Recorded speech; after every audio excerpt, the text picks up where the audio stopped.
ఆత్మగౌరవ స్ఫూర్తికి ప్రతీకగా మహాత్మా జ్యోతిరావు పూలే నిలిచారని రాజ్యసభ మాజీ సభ్యురాలు భీమవరం టీడీపీ ఇన్ఛార్జ్ తోట సీతారామలక్ష్మి అన్నారు.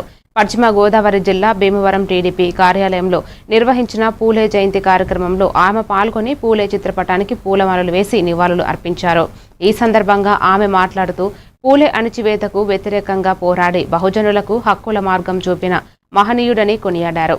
కోళ్ల నాగేశ్వరరావు మాట్లాడుతూ పూలే అంబేద్కర్ వంటి మహనీయుల ఆలోచనలను ఆచరిస్తే సమాజ నిర్మాణం సాధ్యమవుతుందని అన్నారు. ఈ కార్యక్రమంలో పలువురు టీడీపీ నాయకులు, మహిళా నాయకులు, యువత పాల్గొన్నారు. ధన్యవాదాలు. ఒక మహనీయుడిగా ఉన్న జ్యోతిరావు పూలే గోవింద్ గారికి ఈవేళ జయంతోత్సవాలు జరుపుకోవడం చాలా మహిళలకు స్కూల్ స్థాపించడం, ఎన్నో మంచి కార్యక్రమాలు, వెనకబడిన వర్గాలని ముందు తీసుకొచ్చి ఎన్నో కార్యక్రమాలు చేయటం మనందరికీ తెలుసు.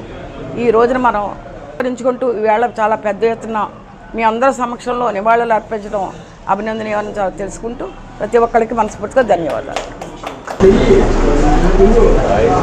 భారతదేశంలో తొలి మహాత్మా అనే పిలిపించుకున్న వ్యక్తి జ్యోతిరావు గోవిందరావు పూలే గారు.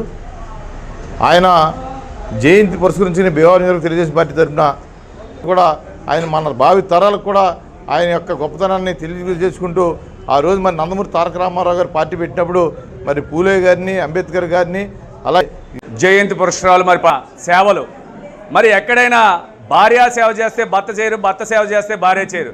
వాళ్ళ కుటుంబంలో భార్యాభర్తలు ఇద్దరూ కూడా ఏదైతే మనకి ఫలాలు కావాలో ఆ ఫలాలు ఈ రోజున మనం అందరం అన్ని వర్గాల ప్రజలు అనుభవిస్తున్నామండి.